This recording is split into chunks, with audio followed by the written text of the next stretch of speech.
ദൈവിക വചനത്തിൽ നിന്ന് യഥാർത്ഥമാകുന്ന സ്വാതന്ത്ര്യം ക്രിസ്തുവിലൂടെ എന്നുള്ളതായ ആത്മീയ സന്ദേശം നിങ്ങളോട് പങ്കുവയ്ക്കുന്നതായിരിക്കും. അതിനായി കർത്താവിന്റെ ദാസനെ ക്ഷണിച്ചുകൊള്ളുന്നു.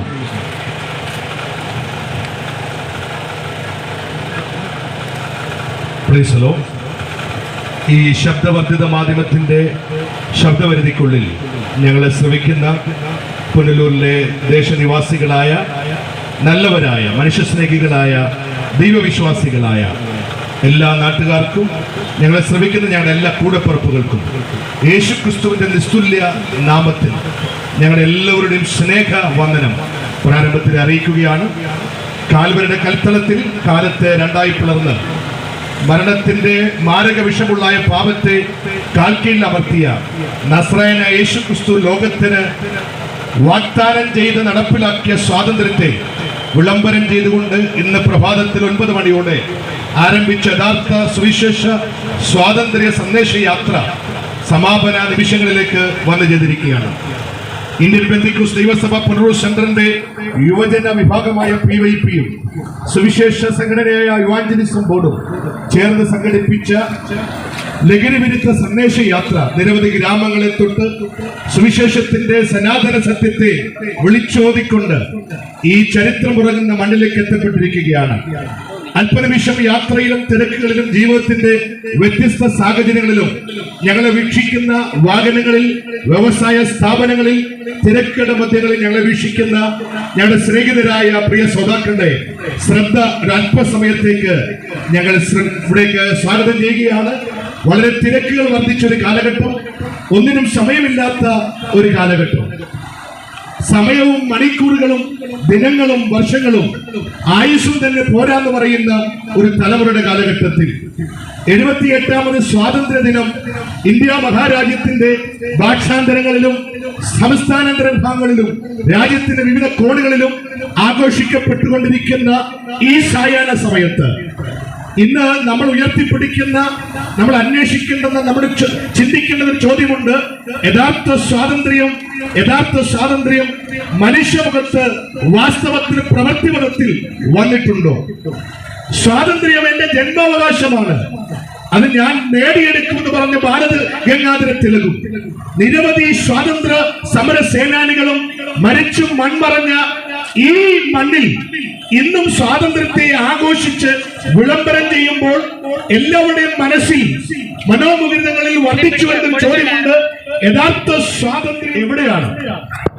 1947 ഓഗസ്റ്റ് 15 ഇന്ത്യക്ക് സൂര്യനസ്തമിക്കാത്ത സാമ്രാജ്യ ശക്തിയായ ബ്രിട്ടീഷ് ഭരണത്തിന്റെ കരാളകസ്ഥങ്ങളിൽ നിന്ന്, ക്രൂരമായ ഭരണ സംവിധാനങ്ങളിൽ നിന്ന് വിമോചന സ്വാതന്ത്ര്യം ലഭിച്ചതിന്റെ ആഘോഷങ്ങൾ ആർഭാടങ്ങളാൽ നടത്തപ്പെടുമ്പോൾ 1947 ജൂൺ മാസം 3-ാം തീയതി മറന്നുപോകരുത്.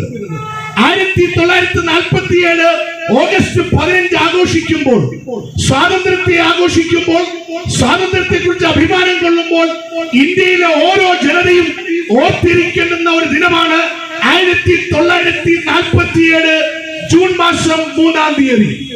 അന്നത്തെ ദിവസം ഇന്ത്യൻ മഹാരാജ്യത്തിലെ സ്വതന്ത്ര സമര ദേശാഭിമാനികളായിട്ടുള്ള, ദേശസ്നേഹികളായിട്ടുള്ള, ദേശവാസികളായിട്ടുള്ള നിരവധി പേരുകളെയും കരളുകളെ ഭേദിച്ച് ഹൃദയങ്ങളെ കീറിമുറിച്ചുകൊണ്ടാണ് അന്ന് ആ വാർത്ത ലോകം മുഴുവൻ വിളംബരം പോലെ കേട്ടത്.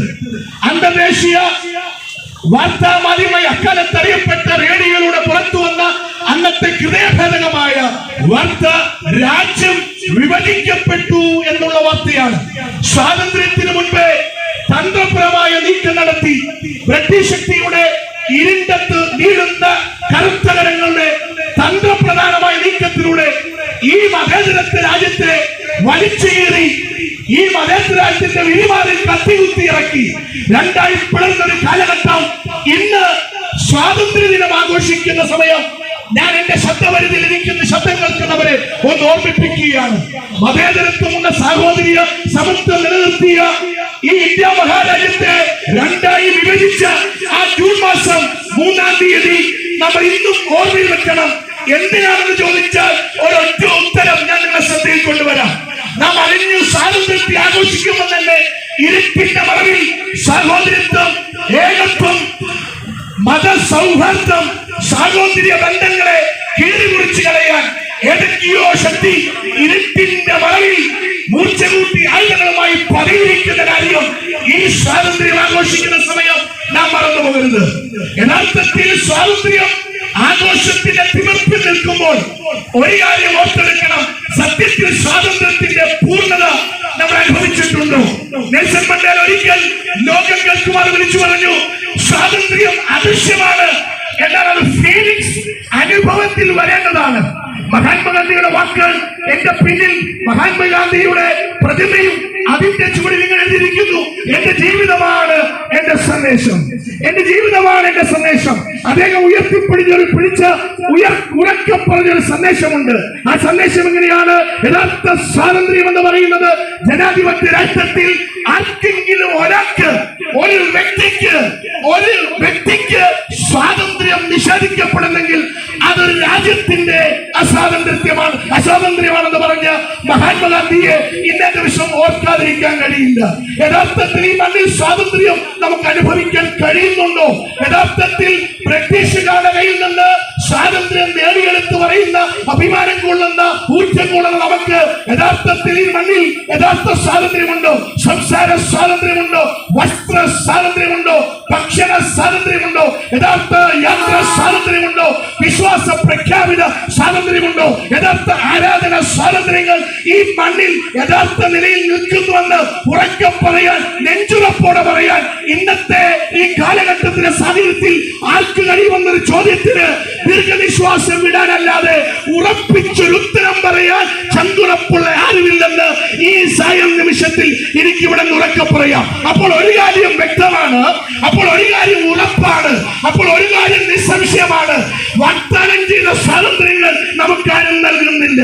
ഉറപ്പിച്ചു വാക്കു പറഞ്ഞ് വരികളിൽ വലമൊഴിയായി എഴുതി ചാർത്തി എഴുതി വെച്ച ആ നിയമസംഗതികളിലെ സ്വാതന്ത്ര്യം നമുക്ക് ലഭിക്കുന്നില്ല. ഉറക്കെ പറയാ, ഈ രാജ്യം വിഭാവനം ചെയ്യുന്ന എല്ലാവിധ സ്വാതന്ത്ര്യവും എല്ലാവർക്കും ലഭിക്കുന്നില്ല. അപ്പോൾ സ്വാതന്ത്ര്യം എവിടെയാണ്? അപ്പോൾ യഥാർത്ഥ സ്വാതന്ത്ര്യം എവിടെയാണ് എന്ന ഒരു ചോദ്യത്തോടല്ലാതെ ഇന്നത്തെ പകലിനോട് എന്റെ കേൾവിക്കാർ യാത്ര പറയരുത്. അങ്ങനെ ഒരു ചോദ്യം എന്റെ ശബ്ദം കേൾക്കുന്ന ആരെങ്കിലും ഹൃദയത്തിൽ ഇന്ന് പകൽ ഉദിച്ചു നിൽക്കുന്നെങ്കിൽ അതിന്റെ ഏക ഉത്തരം ആ ഉത്തരം അന്വേഷിച്ചു പോയാൽ അതിന്റെ ഏക ഉത്തരം സത്യവേദ പുസ്തകം വിളിച്ചു പറയുന്നു. ഫലസ്തീന്റെ ദിക്കുമുടങ്ങുമാറ് നസറേനായ യേശു ക്രിസ്തു ഒരിക്കൽ ഇങ്ങനെ വിളിച്ചു പറഞ്ഞ ഏറ്റവും സുവർണമായ ഒരു വാക്യമുണ്ട്, സത്യം നിങ്ങൾ അറിയുകയും സത്യം നിങ്ങളെ സ്വതന്ത്രരാക്കുകയും ചെയ്യും. പ്രിയ സ്നേഹിത, ഈ സന്ദേശത്തിൽ ഞാൻ പറഞ്ഞ വാക്യം ഒരിക്കൽ കൂടെ നിങ്ങൾ കേൾക്കണമെന്നുള്ള അമിതമായ ആഗ്രഹത്തിൽ ഞാൻ ആ വാക്യം ഒന്നുകൂടെ പറയുന്നു. സത്യം നിങ്ങൾ അറിയുകയും സത്യം നിങ്ങളെ സ്വതന്ത്രരാക്കുകയും ചെയ്യും. എന്താണ് സത്യം? യേശു ഒരിക്കൽ ഇങ്ങനെ വിളിച്ചു പറഞ്ഞു, അസ്വാതന്ത്ര്യമൊത്തുള്ള റോമൻ ഭരണകൂടങ്ങൾ ശക്തമായ അടിമത്ത ഭരണം കാഴ്ചവെക്കുന്ന ആ കാലഘട്ടത്തിൽ ആ മണലാരണ്യത്തിൽ നിന്നുകൊണ്ട് ആശ്രയമില്ലാത്ത അധ്വാനഭാരത്തിൽ വരഞ്ഞ പ്രതീക്ഷയച്ച ഒരുപറ്റം സാധാരണ ജനങ്ങളെ നോക്കി നസറേനായ യേശു വിളിച്ചു പറഞ്ഞു, ഞാൻ തന്നെ വഴിയും സത്യവും ജീവനുമാകുന്നു. ഞാൻ ആദ്യം പറഞ്ഞ വാക്യം, സത്യം നിങ്ങൾ അറിയുകയും സത്യം നിങ്ങളെ സ്വന്തമാക്കുകയും ചെയ്യും. എന്താണ് സത്യം? അതിന്റെ ഉത്തരവും സനാതന സത്യമായവൻ ആ മണ്ണിൽ വിളിച്ചു പറഞ്ഞു, ഞാൻ തന്നെ വഴിയും സത്യവും ജീവനുമാകുന്നു. എന്താണ് വഴി? രണ്ട് വിദൂര കേന്ദ്രങ്ങളെ തമ്മിൽ ബന്ധിപ്പിക്കുന്നത് എന്താണോ അതാണ് വഴി. തെന്മലയും പുനലൂരും എന്ന രണ്ട് വിദൂര കേന്ദ്രങ്ങളെ തമ്മിൽ ബന്ധിപ്പിക്കുന്നത് എന്താണോ അതാണ് വഴി. കൊട്ടാരക്കരയും പുനലൂരും തമ്മിൽ ബന്ധിപ്പിക്കുന്നത് എന്താണോ അതാണ് വഴി. വിശുദ്ധ തിരുവഴുത്ത് ഇങ്ങനെ പറയുന്നു, മാനത്തോടിരിക്കുന്ന മനുഷ്യൻ വിവേകഹീനനായ നശിച്ചു പോകുന്ന മൃഗങ്ങൾക്ക് തുല്യനത്രേ. മാനത്തോടിരിക്കുന്ന മനുഷ്യൻ വിവേകഹീനനായ നശിച്ചു പോകുന്ന മൃഗത്തിന് തുല്യനത്രേ. എത്ര ഉന്നത സ്ഥാനീയനായാലും മന്ത്രി പദവി അലങ്കരിച്ചാലും കുടിലിൽ സുരക്ഷിതനായി പാർത്താലും കൊട്ടാരങ്ങളിൽ സുരക്ഷിതനായി പാർത്താലും സാമ്പത്തിക സംവിധാനങ്ങളുടെ സാഹചര്യങ്ങളുടെ അകത്തളത്തിൽ ഞാൻ സുഖത്തോടെ ജീവിക്കുന്ന കരുതിയാലും ബൈബിൾ പറയുന്നു, മനത്തോടിരിക്കുന്ന മനുഷ്യ നീ വിവേകഹീനനായോ നശിച്ചു പോകുന്ന മൃഗത്തിന് തുല്യനത്രേ. ഇവിടെ ഒരു പാലം പണിതിരിക്കുന്നത്, ചരിത്രമുറങ്ങുന്ന അഭിമാനം പുനലൂരുന്നത് നെടുകെ ഉയർന്നു നിൽക്കുന്ന ഒരു പാലം എനിക്ക് മുന്നിലുണ്ട്.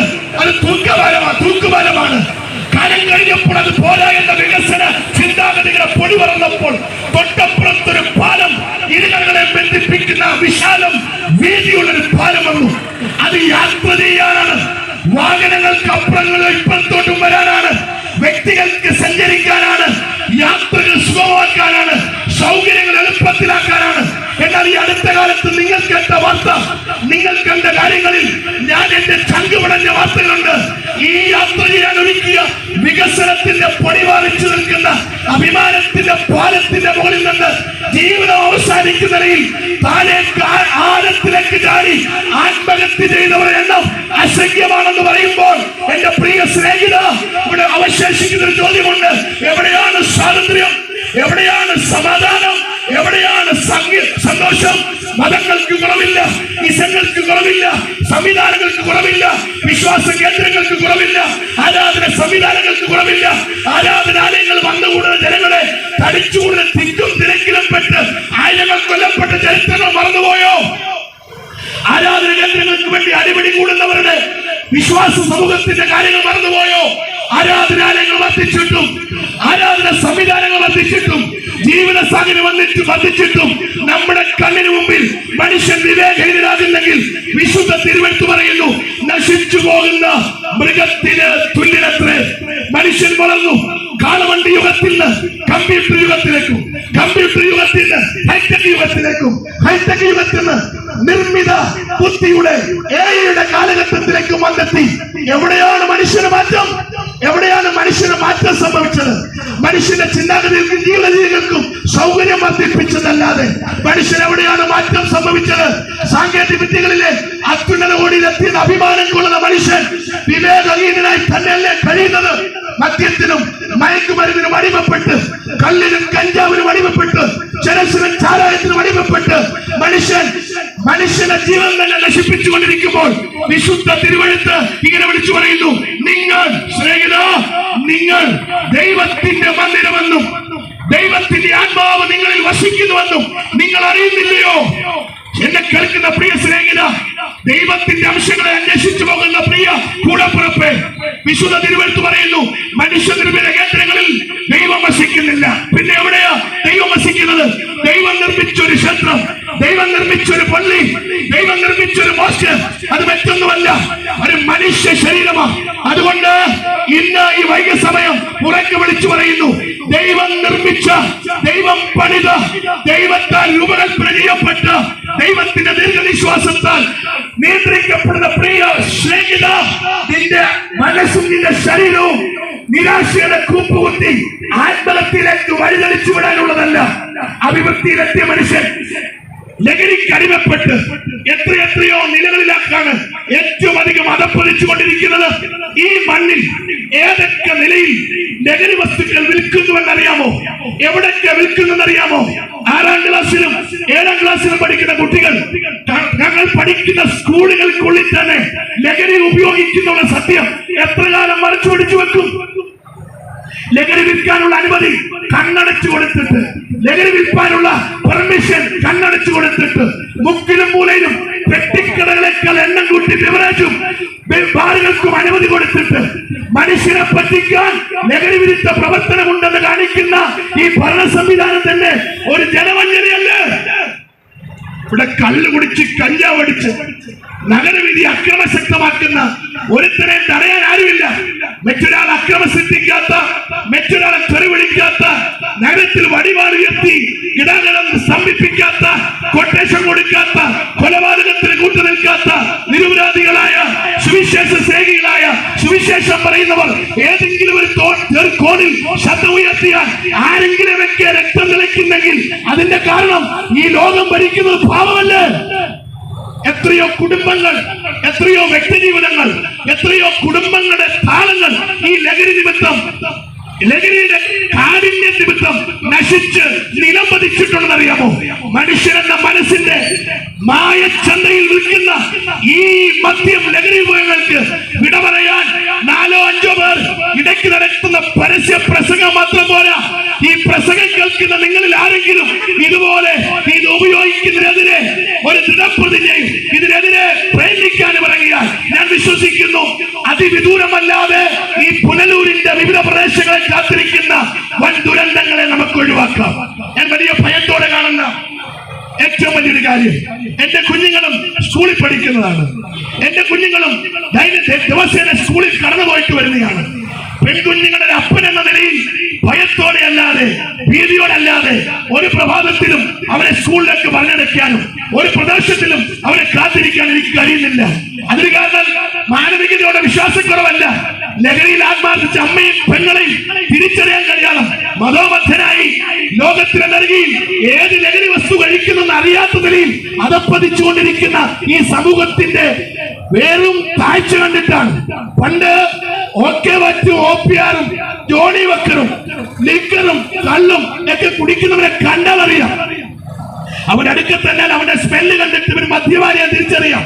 ഇത് നാക്കിനടി തിരുകുന്നതും മണമില്ലാത്തതും സ്റ്റിക്കറും ഗുളികയും വെക്കുന്നത്, ഇറക്കുന്നത്, തുപ്പുന്നത്, ചവയ്ക്കുന്നത്, കുടിക്കുന്നത്, ഏതൊക്കെ രൂപത്തിലാണ് മദ്യം, ഏതൊക്കെ രൂപത്തിലാണ് ലഹരി പദാർത്ഥങ്ങൾ, ഏതൊക്കെ രൂപത്തിലാണ് ഈ തലമുറയെ നശിപ്പിക്കാൻ വേണ്ടി ഈ മണ്ണിലേക്ക് ഇതിന്റെ പിന്നിൽ പ്രവർത്തിക്കുന്ന ലോബികൾ ലഹരി വസ്തുക്കൾ ഇറക്കി വിടുന്നത്. സ്കൂളിൽ പോലും, സ്കൂളിന്റെ വരാന്തകളിൽ പോലും ലഹരി വസ്തുക്കൾ ഉപയോഗിക്കപ്പെടുന്നു എന്നുള്ളത് വരുംകാല ഭീകരമായ ഒരു മുഖത്തെ മുൻകൂട്ടി കാണിക്കുകയാണ്.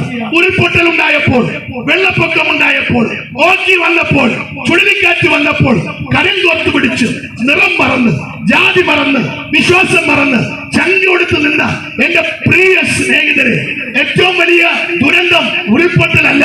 നൂറുകണക്കിന് പേർ മരിക്കുന്നു, വേദനയോടെ കാണാൻ കഴിയും. നാളെ പുനലൂരിനെയും മറ്റൊരു ദുരന്തം പ്രതീക്ഷിച്ചിരിക്കുന്നില്ലെന്ന് കാണാൻ കഴിയില്ല. ദീർഘവർഷങ്ങൾക്ക് മുമ്പ് ഞാൻ വായിച്ച ഒരു ശാസ്ത്രഗ്രന്ഥത്തിൽ പുനലൂരിനും ചെങ്കോട്ടയ്ക്കുമിടയിൽ ഭൂഗർഭ ഭാഗങ്ങളിൽ ശക്തമായ ഒരു വിള്ളൽ അമിതമായി വർദ്ധിച്ചു വരുന്നു. അതിന് ശാസ്ത്രം പറയുന്നത് അതിവിദൂരമല്ലാതെ പിടിച്ച് അമ്മാനമാണെന്ന നിലയിൽ കുളിക്കുന്ന ഭൂകമ്പം ഈ പുനലൂരിനെ കാത്തിരിപ്പുണ്ട്. ആരാണ് സുരക്ഷിതർ? ആരാണ് സുരക്ഷിത കവചത്തിൽ കഴിയുന്നവർ? ഞാൻ ഭയപ്പെടുന്ന ഏറ്റവും വലിയ ദുരന്തം അവിടെവിടങ്ങളിൽ വെള്ളം പൊങ്ങുന്നതോ ഭൂമി കുലുക്കങ്ങളോ അവിടങ്ങളുടെ പ്രകൃതി ദുരന്തങ്ങളോ ഉരുൾപൊട്ടലോ അല്ല. ഈ കേരളത്തെ കാത്തിരിക്കുന്ന, ആർഷഭാരതത്തെ കാത്തിരിക്കുന്ന, വിദ്യാസമ്പന്നൻ എന്ന് പറയുന്ന ഈ നാടിനെ കാത്തിരിക്കുന്ന, അക്ഷര വിദ്യാഭ്യാസത്തിന്റെ അധ്യക്ഷകോടി എത്തിയെന്ന അഭിമാനം കൊള്ളുന്നവരെ കാത്തിരിക്കുന്ന ഏറ്റവും വലിയ ദുരന്തം ലഹരിയുടെ പിടിയിൽ മനുഷ്യനെ മനസ്സിലാക്കാൻ കഴിയാതെ ഭ്രാന്തമായി മാറാൻ പോകുന്ന ഒരു പുതിയ തലമുറ ഈ നാടിന്റെ ദുരന്തമായിരിക്കും. അതിന് മോചനം തരാൻ ഈ നാട്ടിന്റെ നിയമസംഹിതകൾക്ക് കഴിയുന്നില്ലെങ്കിൽ, അതിന് മോചനം തരാൻ ഇവിടുത്തെ വിശ്വാസ സംഹിതകൾക്ക് കഴിയുന്നില്ലെങ്കിൽ, ഇന്ന് ഈ സന്ധ്യയോടടുത്തിരിക്കുന്ന സമയം ഞാൻ വിളിച്ചു പറയുന്നു, ഈ തെരുവിൽ നിൽക്കുന്ന ശിവവും ജോൺസനും അരവിന്ദനും ശശിയും ജോസഫും ഒക്കെ ഒരു കാലത്ത് മദ്യത്തിനും മയക്കുമരുന്നിനും കഞ്ചാവിനും ചരസിനും ചാരായത്തിനും അടിമയായിരുന്നു. നാടിനും വീടിനും വീട്ടുകാർക്കും കൂടപ്പുറപ്പുകൾക്കും ഒരു ശല്യമായിരുന്നു. മരിച്ചു കാണാൻ കൊതിച്ച് കാത്തിരുന്നവർ, ചത്ത് കിട്ടിയിരുന്നെങ്കിൽ സ്വന്തമാണെന്ന് വിധിയെഴുതി കാത്തിരുന്നവരുടെ മുമ്പിൽ ഞങ്ങൾക്ക് ഇന്ന് മാത്രം ഇത്തരത്തിൽ മാറ്റം തന്നത് നിയമസംഹിതകളല്ല, വിശ്വാസ കേന്ദ്രങ്ങളല്ല, ഒന്നേ ഉള്ളൂ, ഒന്ന് മാത്രമേ ഉയർത്തിപ്പിടിക്കാനുള്ളൂ, ലോകരക്ഷിതാവായ യേശുക്രിസ്തു. അതുകൊണ്ട് ആ വാക്യം ഞങ്ങൾ ഒരുമിച്ച് വിളിക്കുക പറയുന്നു, മറ്റൊരുത്തരം രക്ഷയില്ല. നാം രക്ഷിക്കപ്പെടുവാൻ ആകാശത്തിന്റെ കീഴിൽ മനുഷ്യരിൽ നൽകപ്പെട്ട യേശുവിന്റെ നാമമല്ലാതെ വേറൊരു നാമവും ഇല്ല. താഴ്വരകളിൽ ഇറങ്ങി ശരീരത്തെ മുറിച്ചും നല്ലിപ്പിച്ചും ദൈവപ്രസാദം, ദൈവത്തിന്റെ പ്രീതി കെട്ടാൻ അന്വേഷിച്ചു ചെല്ലുമ്പോൾ എന്നെ ഈ കാലങ്ങൾ ചിന്തിപ്പിച്ച് ഏറ്റവും ഭാരതീയർ ചിന്തിക്കേണ്ടെന്ന, ഏറ്റവും ഓർത്തിരിക്കേണ്ടെന്ന ഒരു പദം അതിങ്ങനെയാണ്, തത്വമസി. ദൈവത്തെ അന്വേഷിച്ച് വിദൂര കേന്ദ്രങ്ങൾ കയറി ചെന്നവന് വായിക്കത്തക്ക ഉയരത്തിൽ അവിടെ എഴുതി വെച്ചിരിക്കുന്ന ഒരു പദം തത്വമസി. അതിന്റെ അർത്ഥം ഇത്രയേ ഉള്ളൂ, നീ എന്തന്വേഷിച്ചോ അത് നിന്നിലാണുള്ളത്. എന്തന്വേഷിച്ചോ അത് നിന്നിലാണ് വസിക്കുന്നത്. നീ ദൈവത്തെ അന്വേഷിക്കുന്നു, നീ ദൈവത്തിന്റെ അംശത്തെ അന്വേഷിക്കുന്നു. എല്ലാ മതവും ഒരിക്കൽ വിളിച്ചു പറയുന്നു അത് നിന്നിലാണ് വസിക്കുന്നത്. നിർമ്മിതമായ ഒന്നിലുമല്ലെങ്കിൽ ഇന്ന് ഞാൻ വിളിച്ചു പറയുന്നു, ഞങ്ങളിൽ വസിക്കുന്ന യേശു മുഖാന്തരം ഞങ്ങൾ അനുഭവിക്കുന്ന ഒരു സമാധാനം ഈ ചരിത്രമുറങ്ങുന്ന ഈ മണ്ണിൽ നിന്ന് ഉറക്കെ വിളിച്ചു പറയുന്നു. യേശു പറഞ്ഞ വാക്ക്, എന്റെ സമാധാനം ഞാൻ നിങ്ങൾക്ക് തന്നേച്ചു പോകുന്നു, അത് ലോകം തരുന്നത് പോലെയല്ല. അത് വിളിച്ചു പറയുമ്പോൾ പാലസ്തീനെ ഭരിച്ചത്, ഇസ്രായേലിനെ ഭരിച്ചത് റോമന്റെ ശക്തമായ ഭരണ സംവിധാനങ്ങളാണ്. അടിമത്ത കാലഘട്ടത്തിൽ സമാധാനം അന്വേഷിച്ച് സമാധാനം ലഭിക്കില്ലെന്ന് ആശയത്തിൽ കഴിയുന്ന ഒരു ജനതയോട് യേശു പറഞ്ഞു, എന്റെ സമാധാനം ഞാൻ നിങ്ങൾക്ക് തന്നേച്ചു പോകും. ഇതൊരു വാഗ്ദാനമല്ല. രാഷ്ട്രീയ നേതാക്കന്മാർ ഇലക്ഷൻ എടുക്കുമ്പോൾ നടത്തുന്ന വാഗ്ദാനങ്ങളുടെ പെരുമഴയല്ല. ഇത് പറഞ്ഞിട്ട് അതുപോലെ നിറവേറ്റിയ ഒരുത്തനെയാ ഞങ്ങൾ ഇന്നിവിടെ ഉയർത്തിപ്പിടിക്കുന്നത്. അവന്റെ പേര് നസ്രേനായ യേശുവാണ്. നെപ്പോളിയൻ ഇങ്ങനെ വിളിച്ചു പറഞ്ഞ് ഞാൻ വരികളിലൂടെ വായിച്ചതൊന്ന് ഓർത്തെടുക്കുകയാണ്. ഞങ്ങൾ വാളിന്റെ മുൻമണിയാലും ആയുധങ്ങളുടെ ശേഖരങ്ങളാലും കടലുകളും കരകളും പിടിച്ചടക്കി.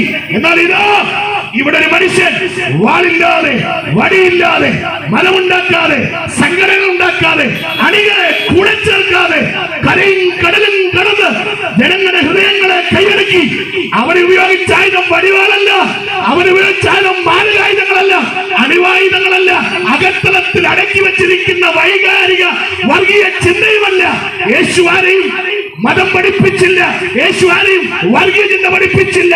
യേശു പഠിപ്പിച്ചിട്ടുണ്ടെങ്കിൽ ഒരു കവിളിൽ അടിച്ചാൽ അത് മറുകവിളും കാണിച്ചു കൊടുക്കുന്ന മാത്രം പഠിപ്പിച്ചവന് ലോകം എങ്ങനെ അവന്റെ മുമ്പിൽ കുമ്പിട്ടു, ലോകം മുഴുവൻ എങ്ങനെ അവനെ ആരാധിക്കുന്ന ആരാധന പുരുഷനായി, എല്ലാവരും ബഹുമാനിക്കുന്നവനായി, ഗാന്ധിജി ആരാധിച്ചവനായി, ശ്രീനാരായണ ഗുരു ഏറ്റുപറഞ്ഞവനായി, എല്ലാ മതത്തിലുമുള്ളവർ ഹൃദയത്തിൽ കൊണ്ടു നടക്കുന്ന ആരാധ്യ പുരുഷനായി മാറി എന്ന് ചോദിച്ചാൽ അതിനുത്തരം രണ്ടില്ല. അതിനുത്തരം ഒന്നേ ഉള്ളൂ. അതിന്റെ ഉത്തരം അവന്റെ പേര് സ്നേഹമെന്നാണ്.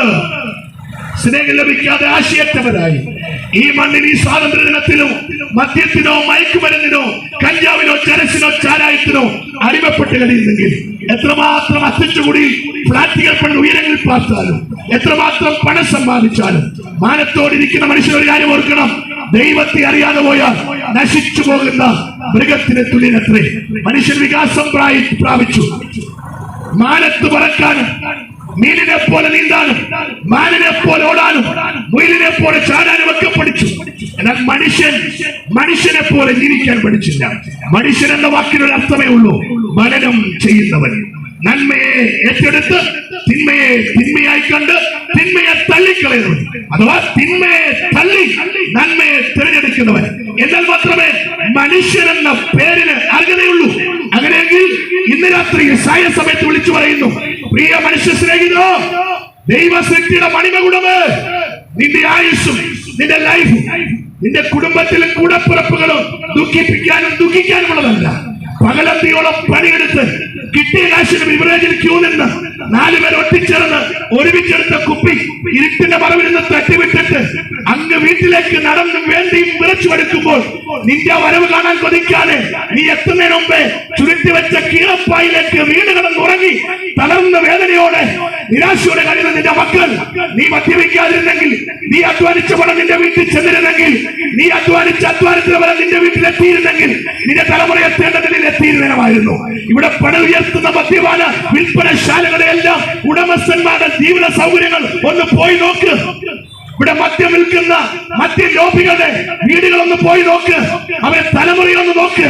മദ്യപാനികളായ കിട്ടിയ കാശിന് വണ്ടി ഓടിച്ചും കട്ടച്ചൂളെ പണിയെടുത്തും കഷ്ടപ്പെട്ടും കിട്ടിയ കാശ് മൊത്തം ആ അന്തിക്ക് മുഴുവൻ ഈ മദ്യചന്തയിൽ കൊണ്ടുവന്ന് ചിലവഴിച്ചിട്ട് ചെല്ലുമ്പോൾ ദരിദ്ര കൂപ്പുകുത്തയിലേക്ക് കുഴിയിലേക്ക് വീണുകൊണ്ടിരിക്കുന്ന നിന്റെ കുടുംബത്തെ കൈപിടിച്ചെടുക്കാൻ ഈ രാത്രി ഞങ്ങൾ പ്രബോധിപ്പിക്കുക.